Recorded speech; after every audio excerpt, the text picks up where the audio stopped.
Hello everyone, শুভ রক্ষাবন্ধন, রাখি বন্ধন। আজকে আমাদের রাখি বন্ধন, কিন্তু 9ই আগস্ট আমাদের কলকাতার মেয়েদের সাথে, আমার ছোট বোনের সাথে যা হয়েছে, সেই কারণে আজকে আমাদের কিছু মানুষ তাদের রাখি বন্ধনটা সেইভাবে আমরা সেলিব্রেট করতে পারলাম না, মন থেকে আসছে না আমাদের। তো সেই কারণে আজকে আমরা এই ব্ল্যাক রিবনটা বেঁধে আমরা শপথ নেব যে কোনো মায়ের বা কোনো ভাইয়ের বা কোনো দিদির কারোর যেন বোন বা মেয়ে আমরা না হারাই। তো সেই কারণেই আজকে আমি রাখিটা কিনেছিলাম, কিন্তু 9th আগস্টের আগেই। কারণ যারা আমার ভিডিও কন্টিনিউ করো তারা দেখেছো যে আমার ছেলে চলে যাবে, সেই কারণে তার আগে আমি আমার এটা কিনে রেখেছিলাম, আমরা দুজনে মিলে গিয়ে।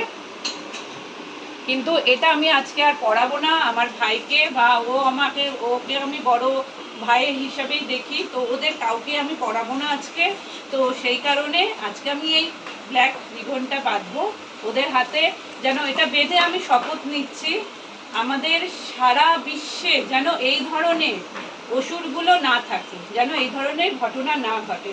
সে কারণে আমি আমার বোন এখানে বসে আছে, বোন দুজনে মিলে, এই যে আমার বোন বসে আছে, দুজনে মিলে আমরা শপথ নিয়েছি আমার ভাইকে আজকে আমরা এই রিবনটা বেঁধে দেবো।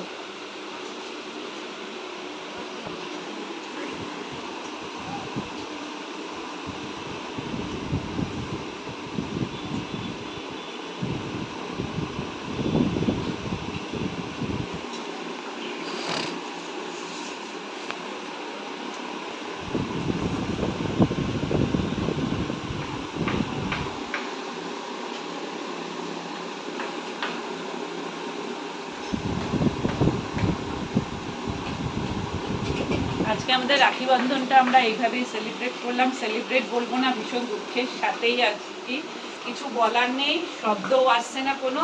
এবার বোন এবার বেঁধে দিই, একটু এদিক দিয়ে।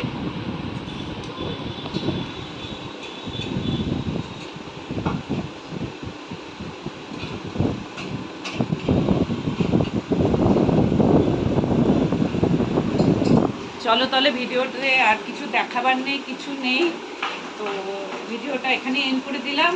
হয়তো কারোর ভালো লাগবে, কারোর ভালো লাগবে না। যাদের ভালো লাগবে তারা অবশ্যই একটা লাইক দিয়ে দিও। আর এই সমস্ত অসুরগুলো, জন্তুগুলো, খুব খারাপ ভাষায় আমি বলছি, যতদিন আমাদের এখানে প্রতিবাদ চলেছে, আমি পেরেছি, আমি গেছি। আগামী দিন কী করতে পারবো আমি জানি না, কিন্তু আমি 100% চেষ্টা করব যেন এই অসুরগুলোকে ধরা হয়, জাস্টিস পায় যেন মৌমিতা। কোনো মায়ের কোল, কোনো ভাইয়ের কোল, কোনো দিদিদের কোল, এইভাবে যেন ছোট্ট মেয়েটা এইভাবে যেন প্রাণ না হারায় কারো। যাকে আর বেশি কথা বলবো না, তাহলে চলো আজকের ভিডিওটা আমরা এইভাবেই শেষ করলাম।